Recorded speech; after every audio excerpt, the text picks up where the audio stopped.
¿Alguna vez te has preguntado qué sucede cuando la tecnología deja de estar al servicio de lo militar, de lo industrial y puramente utilitarista? Hoy vamos a ver en profundidad qué ha sido capaz de hacer el mundo del arte con la tecnología más contemporánea. Esta es una historia del arte y la robótica de un periodo concreto, ya que he dividido estos vídeos en la historia de los autómatas, historia de la ciencia ficción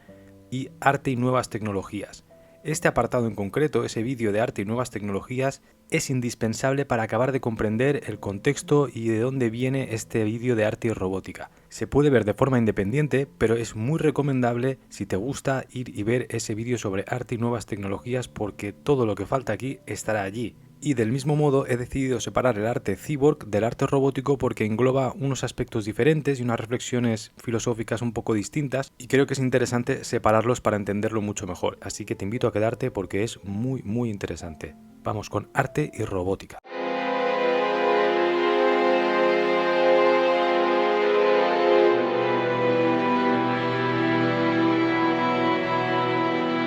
Como he dicho antes, es muy importante ampliar el contexto con arte y nuevas tecnologías. Ahí se ve el origen de todo este arte robótico, porque voy a englobar un periodo muy concreto alrededor de la década de los 70-80, donde el robot más rudimentario, más tosco, va a ser el protagonista. No los cyborgs, no los grandes espectáculos, ni las innovaciones militares aplicadas, sino el arte robótico más puro que pueda existir. Igualmente voy a hacer una pequeñísima introducción, un contexto muy breve. Venimos del arte cinético de principios de siglo, del periodo de las vanguardias, luego el posterior auge de la performance, de movimientos como Fluxus, así como exposiciones trascendentales en el ámbito del arte y la tecnología como Nine Evenings, la relación con la industria militar, las corporaciones, los ingenieros de estas corporaciones que fueron prestados al mundo del arte por una relación de interés comercial.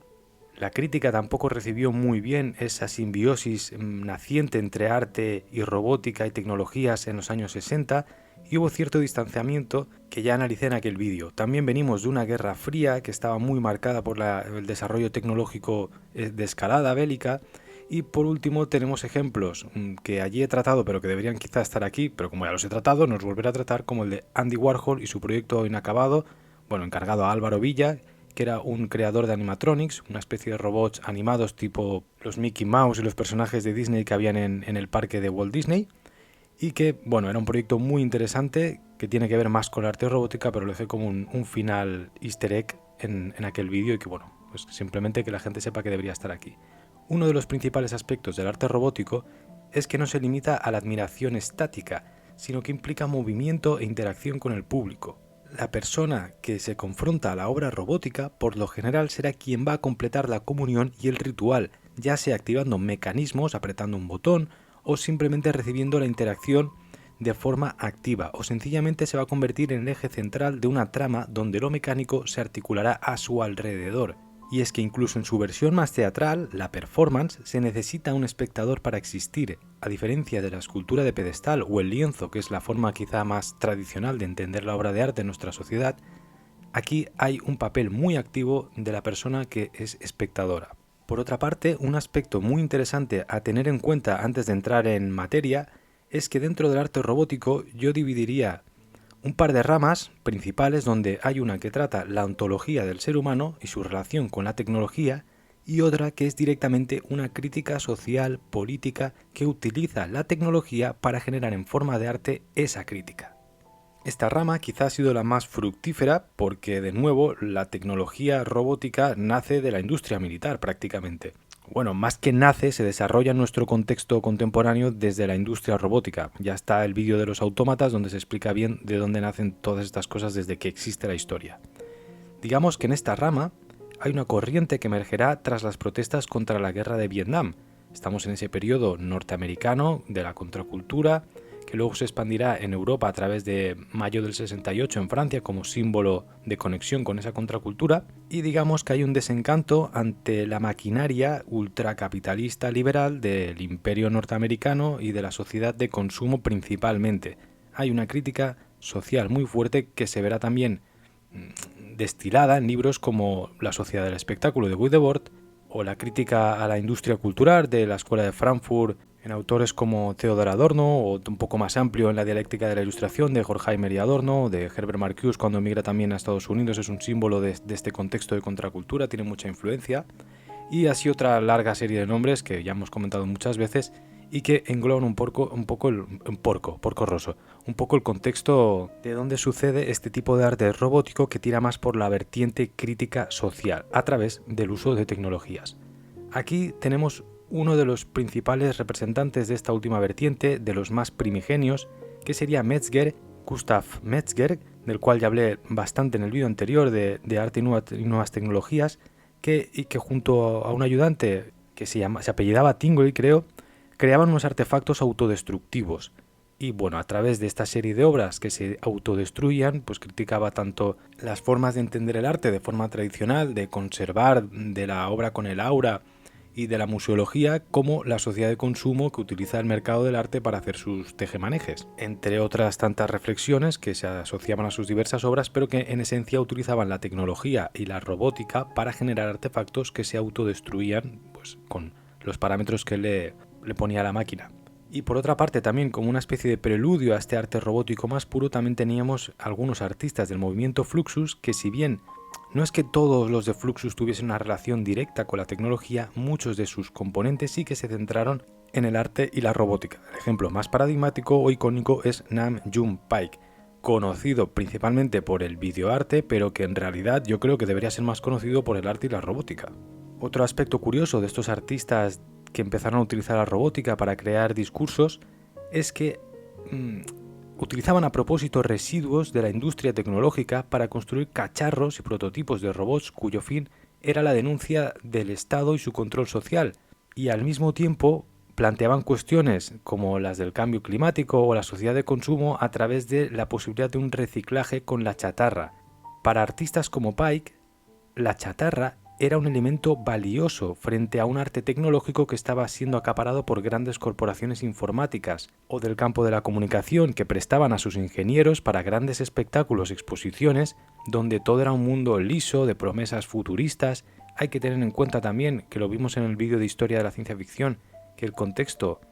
de las especulaciones científicas de este tiempo son mundos lisos, limpios, viajes interplanetarios, grandes utopías a través de la tecnología. No hemos llegado todavía al futuro decadente del cyberpunk ni nada de esto. Sin embargo, estos artistas están previendo esa siguiente generación y contestan a través de decir lo contrario, que es utilizar la tecnología de forma cochina. Y prueba de ello es el robot de Nam June Paik, el que tiene el título de la obra de Mozart, K456, que lo ves y de aspecto visual y de funcionamiento es una cochinada, es súper arcaico. Pero bueno, lo importante aquí es que todo esto está hecho adrede, no es porque no tengan medios, porque hay otros compañeros, como ya vimos, Rauschenberg aliado con ingenieros de estas grandes telecomunicadoras norteamericanas que hacen obras un poco más limpias o espectáculos como Nine Evenings, que pues realmente lo ves las fotos que quedan y es como una pasada, todo aquello parece futurista sacado de una peli. Y aquí en esta línea también tenemos otros artistas que, bueno, en general estos criticaban el American Way of Life, por resumir, y a partir de aquí empezaron a nacer los grandes nombres del arte robótico, ya como en este periodo de posterior a los 60, más centrado en los 70, finales de los 70 y 80.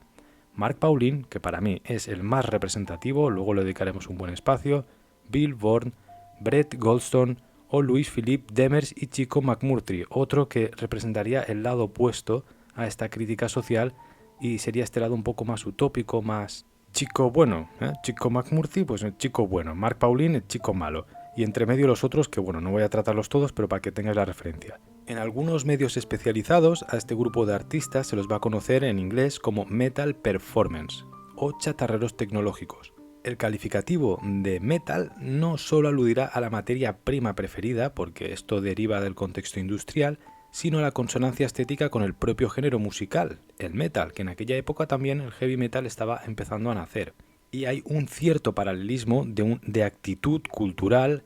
como contestación y como ritmos, y todo esto aquí pues de manera metafórica lo podemos unir bastante bien. Y de hecho por eso se le puso lo de metal performance, no es que me lo haya sacado de la chistera. Y asimismo, como existe un arte robótico que critica la sociedad americana y el consumo, hay en todo arte robótico de primera generación una crítica con la propia tecnología empleada y sus avances desmedidos.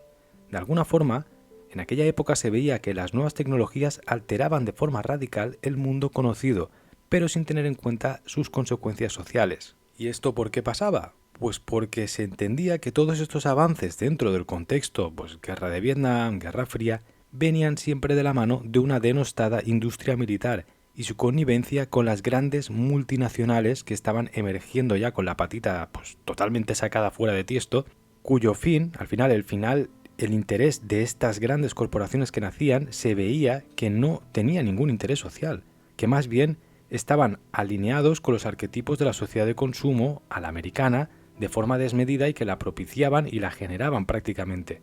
Entonces, tal y como sucedía hoy en día, la tecnología más puntera no está destinada para erradicar problemas reales del mundo global, sino que parece que el desarrollo tecnológico se orienta en función al interés de unas corporaciones aliadas con una industria militar, con un Estado, pero nunca por el bien común de un mundo global y desigual,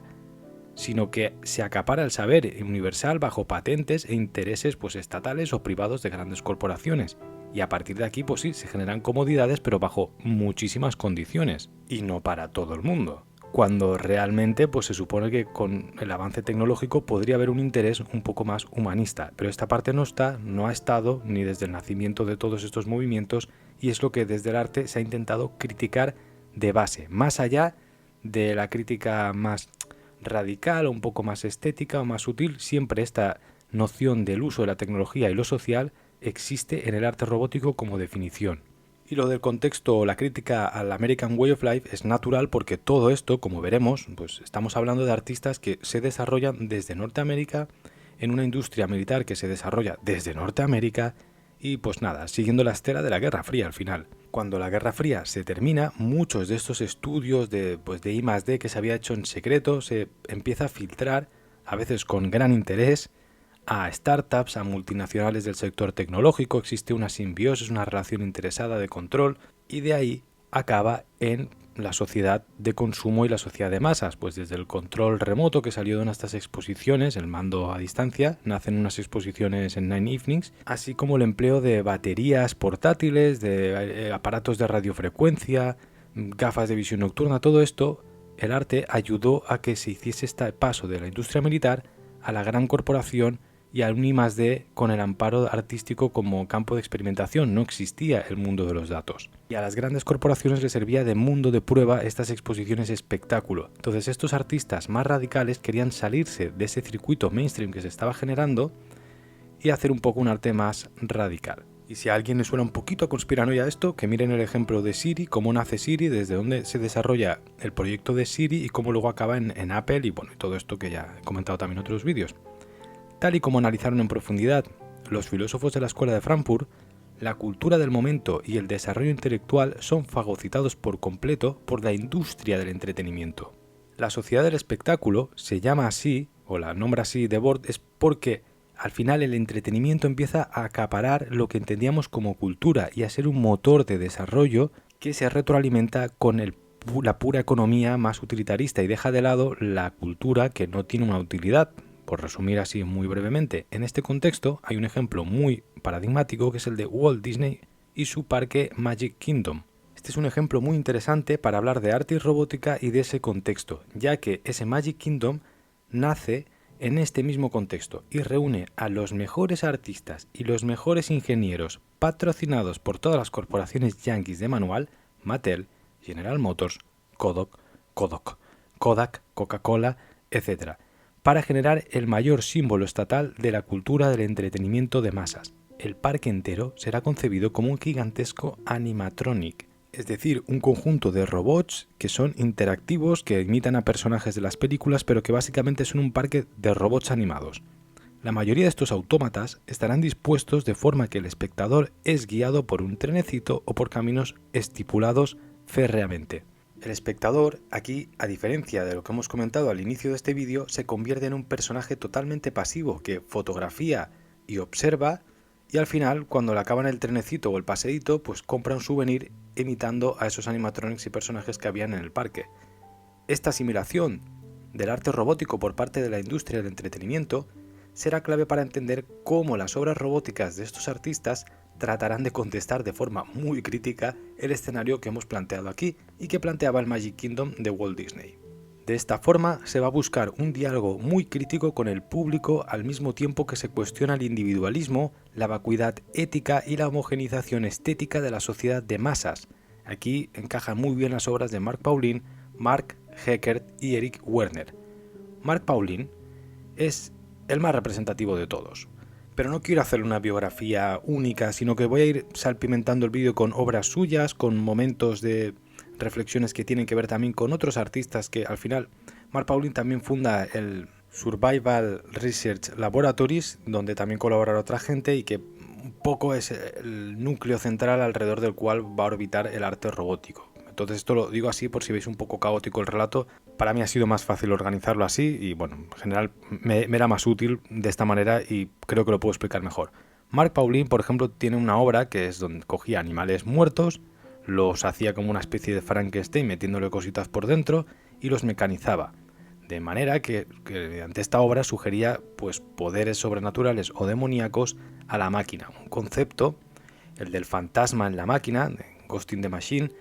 que también deriva de los postulados mecanicistas a través de la Metrie o de Descartes. Yo no sé si llegó a esa reflexión o a esas referencias Pauling, pero sin duda que hay una conexión muy marcada, especialmente con esta obra, ¿no? El concepto de demonio en la máquina, fantasma en la máquina. Y bueno, Pauling, por cierto, casi perdió la mano por completo. Bueno, tiene un muñoncito porque le explotó en una actuación de estas que hacía él. Preparaba unos artefactos, la reventó en la cara y se quedó ahí. Y bueno, pues luego se lo tomó con bastante humor y siguió haciendo este tipo de arte. Lo digo porque si lo veis, si veis la mano ahí, pues pasó haciendo precisamente estas obras de arte. Y vamos a dejar una frase de él también. Mire, una máquina es mucho más peligrosa y poderosa que cualquier ser humano y cuando interactúan con violencia se crea algo tan poderoso que no se olvida. Esto lo dijo Mark Pauling en una entrevista a Bill Edmondson en 1985 y retrata muy bien esa idea de terrorismo que tenía él a través del arte robótico y de contradecir cualquier discurso establecido, porque Mark Pauling es un punky, básicamente es un punky. Y recalco esto porque luego cuando veamos a McMurtry y otros artistas veréis el contraste que hay dentro de un mismo contexto. Y de hecho vamos a hablar un poquito de este contexto. Ya hemos pasado ese arte robótico más primigenio, ya hemos pasado a Nam June Paik en los finales de los 60 y 70 y estamos en plenos 80, época del cyberpunk, al cual os prometo que tendrá un vídeo aparte muy completo. El miedo a la tecnología, una tecnología que nadie acaba de conocer y cuyo código parece pertenecer al poder establecido, al control, a la vigilancia. Libros como Vigilar y castigar de Foucault ya habían permeado en la sociedad y toda esta serie de filósofos también tenían mucho peso en el pensamiento contemporáneo de este contexto y se entiende que la tecnología al final parece estar sometida a las grandes empresas que la utilizan para controlar a la sociedad y ejercer su poder. Por otra parte, la literatura, la cultura popular del momento suscita también estos debates alrededor de la implementación de la tecnología en la vida humana, los implantes, el posthumanismo, el individuo frente a la gran corporación, la metrópolis como ciudad colmena de personas automatizadas y rendidas a una sociedad hiperconsumista y desigual que prefiere el entretenimiento antes que la dignidad, porque se ve incapaz de plantear un futuro optimista. Estamos en época de cyberpunk, ya lo he dicho, en el no future postmoderno y en las filias de este tipo de autores como Francis Fukuyama. Y en este contexto también sale el cuerpo de obra más gordito de autores filósofos como Frederick Jameson, que tendrán mucha influencia posteriormente en la digestión de este contexto de los 80, 90 y del cyberpunk especialmente. Vamos, resumiendo, que están haciendo el género más mainstream de la actualidad, que es la distopía, el miedo absoluto a perder el control frente a la tecnología, que es un miedo que si te paras a pensarlo, en realidad es totalmente egoísta y antropocéntrico, porque en el fondo es, ante cualquier cosa en el cual el ser humano pierda un poquito el trono, nos cagamos y nos ponemos como protagonistas en medio de cualquier desastre, cuando lo terrorífico a lo mejor sería pensar que a nadie le importamos, o que nuestra supuesta superioridad de inteligencia pues está muy bien para nosotros, pero que un animal o que otra especie o que lo que una máquina no lo tenga igual no lo hace peor, ¿no? Pero bueno, esto me lo dejo para otro vídeo también. Aquí tenemos un artista interesante en este contexto también, que es Bill Bourne, que quizá pertenece un poco más a los 90, no tanto, o sea, creo que su obra se desarrolla un poco más alrededor de los 90 y que gira muy bien en torno a este concepto de distopía. Por eso me lo he puesto ahora, porque el contexto lo retrata mejor incluso que artistas como Pauline, que si bien también trabaja esto, el propio concepto de resumido de sociedad cyberpunk distópica lo trata en sus obras principalmente Bill Bourne. Y ahora volvemos otra vez atrás al nacimiento del SRL, el Survival Research Labs, que lo creó Mark Pauline. Y, a ver, lo creó en 1978 y aunque parezca una organización muy amplia, en el fondo yo creo que Pauline la tenía bastante centralizada y la utilizó con el fin de reorientar la industria tecnológica corporativista y militarista hacia fines no bélicos, que en este caso fuesen fines artísticos, y para facilitar gestiones y asuntos que al final no es lo mismo pintar un cuadro que hacer una instalación con robots. Esto lo tenemos que entender de base. Pues generó este grupo o esta organización que a través de aquí también creó obras, que en el fondo pues yo creo que también las firma él, pero están firmadas con el SRL, que será el Survival Research Labs, lo digo a partir de ahora lo voy a nombrar así, SRL, como Air Launcher, en 1992. Air Launcher es un buen ejemplo de este tipo de arte robótico muy crítico con la industria tecnológica y militar, porque esta obra fue realizada tras la guerra del Golfo Pérsico y emplea, al loro, un lanzamisiles de alta presión teledirigido y diseñado por la NASA. El controlador, el que controla la máquina, que el misil, lleva una estructura con un visor conectado a unas cámaras de vídeo, de tal forma que cuando el proyectil es lanzado, el espectador se siente como si estuviese cabalgando a lomos del misil, porque el misil al mismo tiempo lleva unas cámaras. Este tipo de obras espectáculo, que evidentemente no son para que las vea un montón de gente, sino que tienen un carácter muy conceptual, por eso también cuando he dicho al principio este arte es un poco desconocido, es porque el problema de este tipo de obras es que a diferencia de un lienzo que se queda permanentemente y se va conservando y perpetuando en el tiempo, pues en esta sociedad de proyecto moderno que quiere conservar el pasado en base a un futuro en el cual se cree que eso es sagrado, ¿no? En este caso estas obras no buscan eso. Entonces, claro, ubicarlas en el contexto tradicional de la historia del arte es difícil. Y en esta misma línea tenemos también del SRL y de Mark Pauline, Crime Wave. Y otra obra que también es muy interesante es Unexpected Destruction of Elaborately Engineered Artifacts. Las dejo por si alguien quiere investigar más. Este tipo de obras nos confrontan con los aspectos irracionales de la que para ellos iba a ser una guerra virtual, porque se entendía que la guerra del futuro iba a ser mediante hipertecnología desarrollada, que es un poco al final, pues mira, pues sí, es un poco lo que ha pasado. Porque la reflexión que suscitan obras como Air Launcher, con el misil este teledirigido con las camaritas que uno puede ver y sentirse encima del propio misil, sentirse que está cabalgando el misil, suscitan un debate que es totalmente contemporáneo. Porque como la guerra es un terreno sucio moralmente hablando, en esta obra, en Air Launcher, lo que se está planteando es cómo confronta el ser humano la guerra y el acto de matar a otra persona, a otro igual, cuando ni siquiera está presente. Y cuando la guerra se ha convertido en un asunto más parecido a un videojuego que al desangramiento del prójimo. Entonces, al situar la cámara en ese misil que nadie está viendo porque está siendo teledirigido, generas esa especie de espejo de empatía, porque ahí sí que verías en primera persona las consecuencias de ese artefacto. Esta es un poco la reflexión y creo que es una buena obra para resumir lo que hablábamos aquí, y que puedes aplicar en la actualidad pues a la gente que pilota un dron y que se carga un montón de civiles pues desde otro país, que ni siquiera está en el terreno del campo de batalla. Pauline siguió trabajando en esta línea y un ejemplo más contemporáneo del año 2006 es The Fish Boys Dream, donde coge unos soldados androides y los va controlando con un mando a control remoto. Bueno, y ahora para tratar al artista opuesto, pero del mismo contexto y bajo el mismo campo, el arte robótico, yo citaría a Chico McMurtry. Chico también también formaba parte de otro grupo. Esto, insisto, no lo especifico más, pero hay que entenderlo. No, aquí una persona, un artista único, individual, un genio romántico del arte, no vale nada. No vale nada porque tienes que coger y organizar cosas que no sabes hacer. Yo puedo coger un lapicito, un pincel y ponerme a hacer dibujos y que me venga una galería y aquí hago una exposición entera. Esta gente no puede hacer nada por sí mismos. Entonces siempre hay otros ingenieros, colaboradores, gente alrededor que pues no cito el nombre pero hay que tenerlos presentes. En este caso el grupo de McMurtry,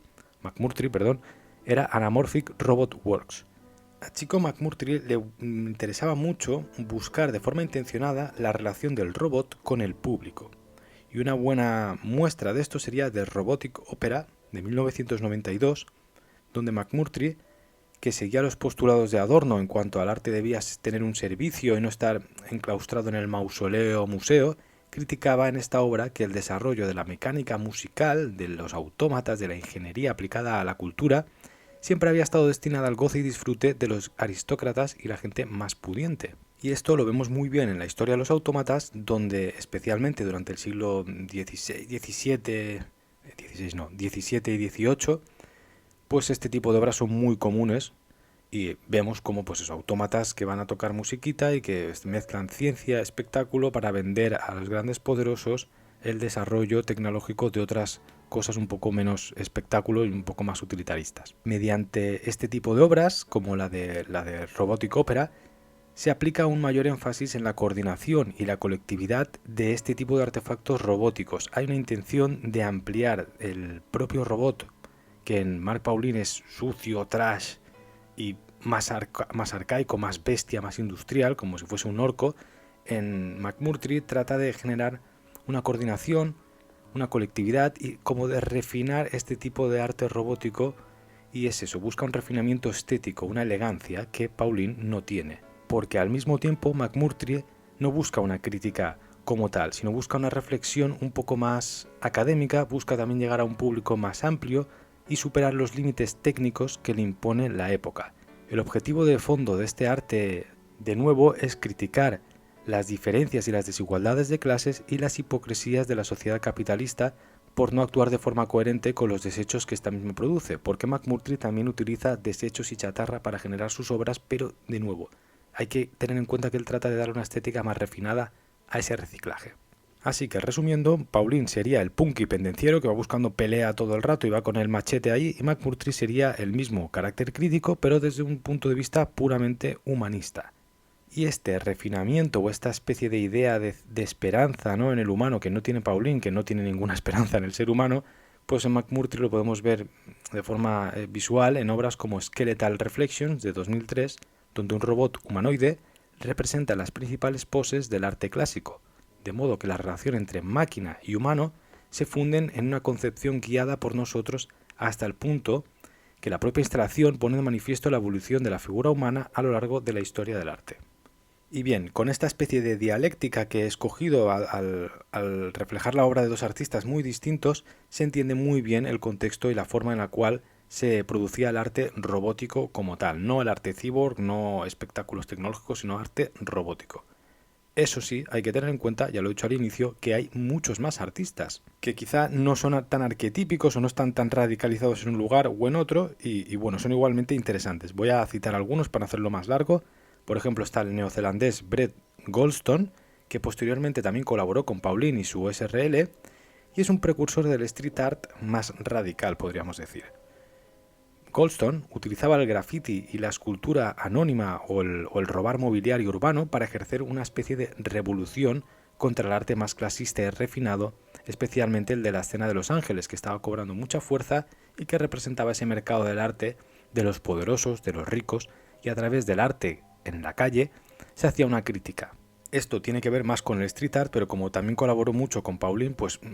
lo he metido aquí un poco con la palanquita, ¿no? Yo creo que encaja bastante bien, y también es una pequeña crítica que voy a meter aquí, que nadie me la ha pedido, pero lo voy a hacer, al resultado final que ha obtenido el street art en nuestro contexto, especialmente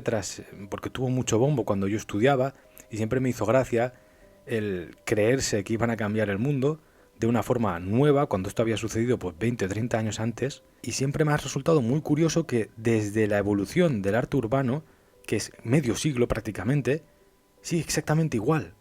Y las consecuencias son igual de intrascendentes, y estéticamente es idéntico en sus inicios. Y cuando hablo de idéntico hablo del street art un poco más de carácter social, cuando ya vemos estos grandes murales patrocinados por el propio ayuntamiento o por una empresa que quiere pintarse la fachada, pues aquí no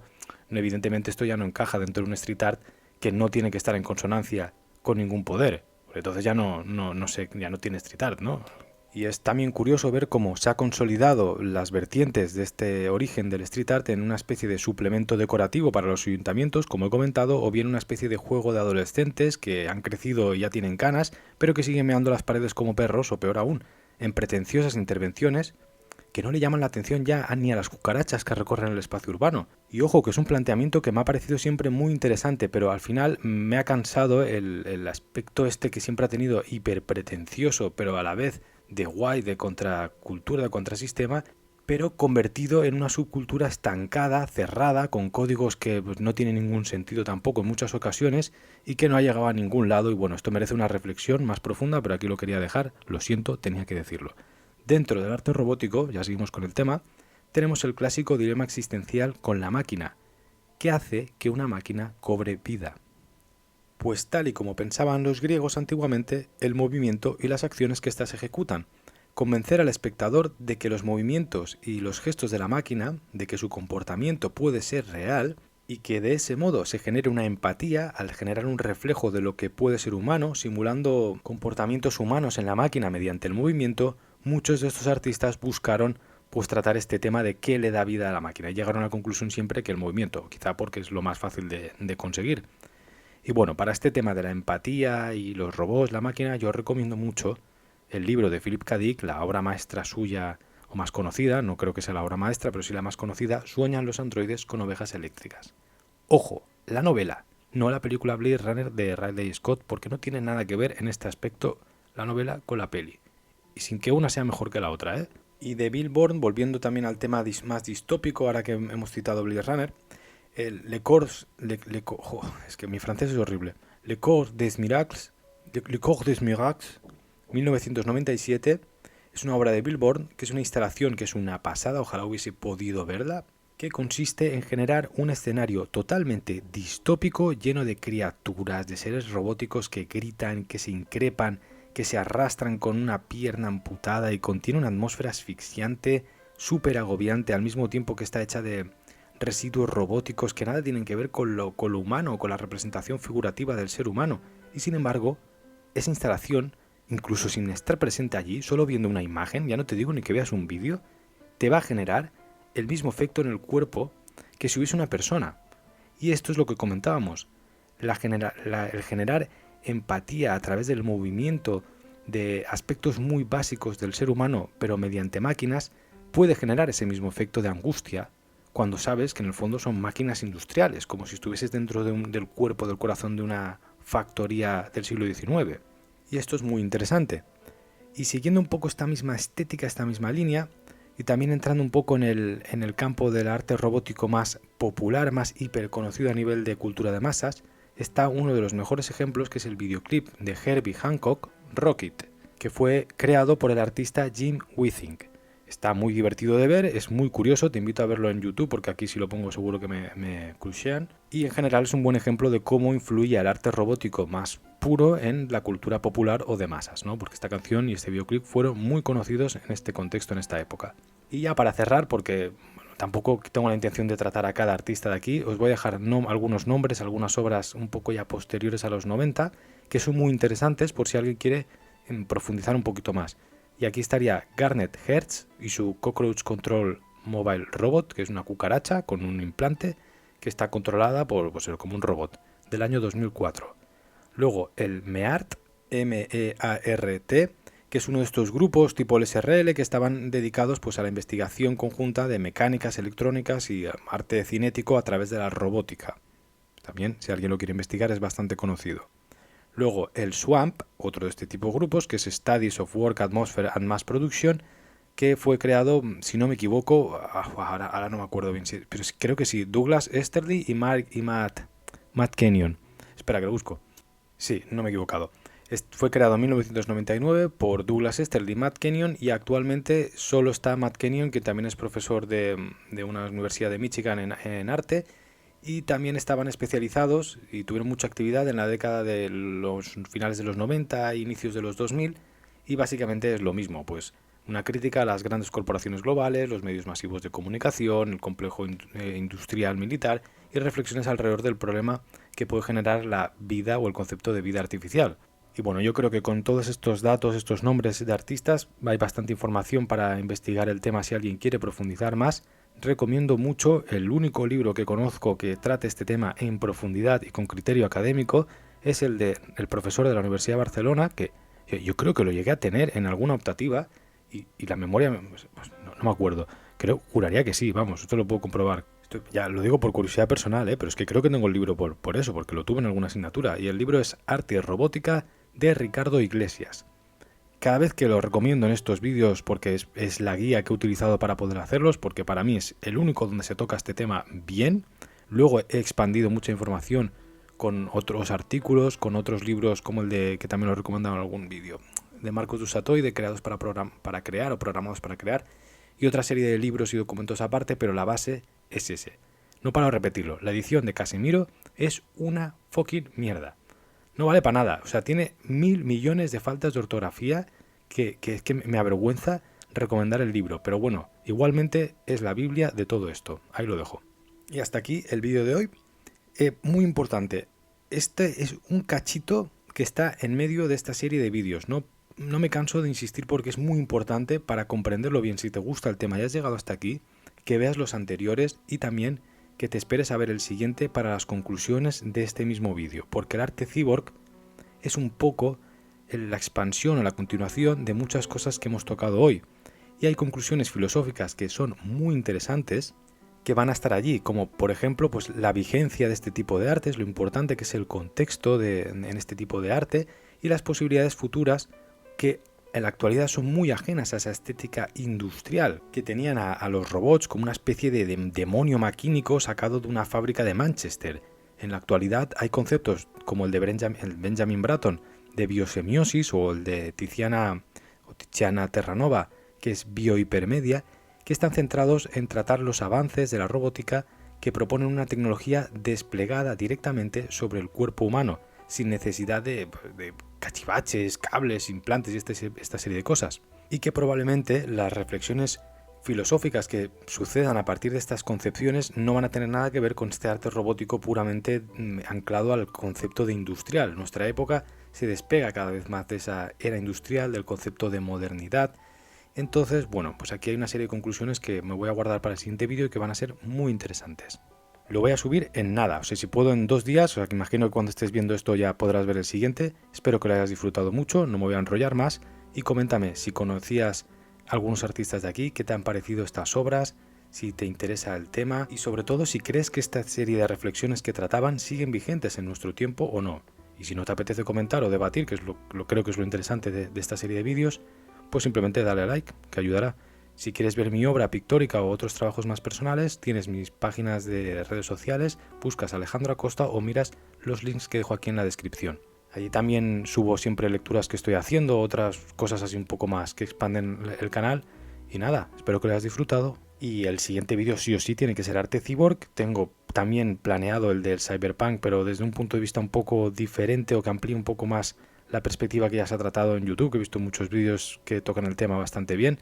Y salir un poquito de la editorial Caja Negra y de Bifo Berardi y todo esto que es a través de lo que he visto que mucha gente lo plantea. Que, ojo, no digo esto porque pense que esté mal, al revés, me encanta, pero es para, yo que sé, para aportar algo, ¿no? Y del mismo modo, si a alguien le gusta mucho el street art y la crítica que he hecho le ha molestado, que sepan que, bueno, que es porque me gustaba mucho el tema, hice un trabajo en la universidad sobre ese mismo tema y que no lo hago con mala intención, simplemente también es para aportar un poco de picante a un debate que encuentro que está ahí, ¿sabes? Y que, pues, no sé, si alguien también quiere comentar, pues encantado de escucharlo. Y ahora sí, muchas gracias, si has llegado hasta aquí, nos vemos en el siguiente vídeo.